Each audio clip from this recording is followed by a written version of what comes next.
اللہ کسی قوم کو ذلیل اور رسوا نہیں کرتا جب تک وہ اللہ کے حکموں کا انکار نہیں کرتی۔ قومیں رسوا اور ذلیل تب ہوتی ہیں جب اللہ کے حکام سے رخ پھیریں اور اعراض کریں، پھر قوموں کو پیس کے رکھ دیا جاتا ہے۔ ماضی کے اندر جو قوموں کو عذاب دیے گئے تھے وہ حصی تھے، اور حضور علیہ الصلوۃ والسلام کے بعد جو عذاب آتے ہیں وہ حصی نہیں ہیں، وہ معنوی ہیں۔ ماضی کے اندر جو قوموں کو عذاب دیے گئے، ان پہ پتھر اترے، ان کے اوپر چوہوں کا عذاب آیا، ان کے اوپر مینڈکوں کے عذاب آئے، طوفان آئے، ڈبو دیے گئے، ان کی شکلیں مسخ کر دی گئی، خنزیر اور بندر بنا دیا گیا، مختلف صورتوں میں تبدیل کر دیا گیا۔ لیکن اس امت میں ایسا نہیں ہوگا، مسخ حقیقی نہیں ہوگا، معنوی مسخ ہوگا۔ مطلب کیا کہ حقیقی مسخ تو یہ ہے چہرے بدل جائیں، معنوی مسخ ہے چہرے نہ بدل جائیں، سوچ غلط ہو جائے۔ یہ ہے مسخ معنوی، اندر بدل جائے، اور وہ عذاب معنوی ہوگا، اور اس عذاب معنوی کی صورت تشتت ہے، افتراق ہے۔ قومیں جب افتراق میں مبتلا ہوتی ہیں تو یہ اللہ تعالیٰ جل شانہ کی ناراضگی کا روپ ہوتا ہے۔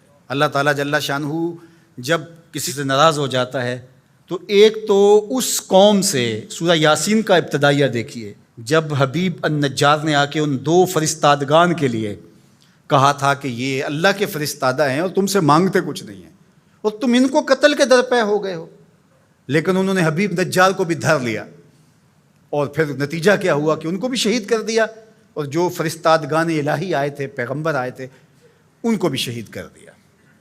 اور سورہ یاسین میں وہ سارا واقعہ موجود ہے، اور وہاں پڑھیے اللہ نے جو ان کے اوپر عذاب نازل کیا۔ ایک تو وہ چیخ تھی جس نے ان کو آ لیا، اور پھر وہ جو ہے وہ اپنے گھروں میں گرے پڑے ہو گئے۔ اور دوسرا جو عذاب اللہ تعالیٰ نے دیا اس قوم کو، اللہ تعالیٰ نے فرمایا پھر ہم نے ان کی طرف کوئی ہادی بھیجا نہیں۔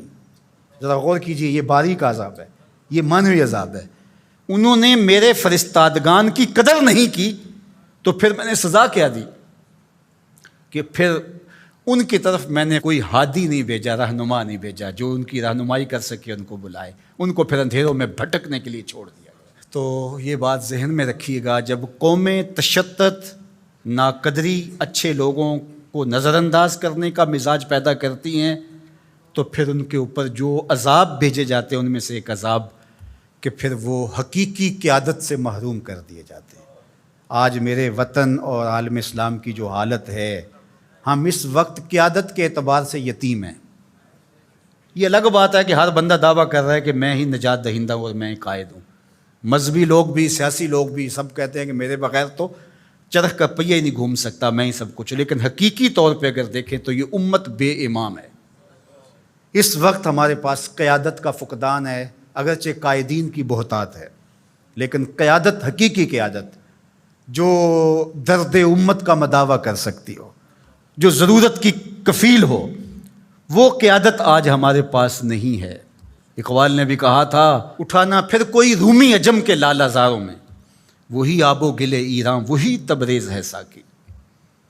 اور دوسرے مقام پہ یہاں کے حالات کا، چمن میں رخت گل شبنم سے تر ہے، سمن ہے، سبزہ ہے، باد سحر ہے، مگر ہنگامہ ہو سکتا نہیں گرم، یہاں کا لالہ بے سوز جگر ہے۔ یہ سزائیں ہوتی ہیں قوموں کو کہ ان کے اندر پھر حقیقی قیادت کو اٹھا لیا جاتا ہے، پھر قوم بھٹکنے کے لیے چھوڑ جاتے ہیں، پھر مختلف جتھوں کے ہتھے چڑھ جاتی ہے۔ اور آج جو ہے ہمارے ساتھ ہو رہا ہے وہ کسی سے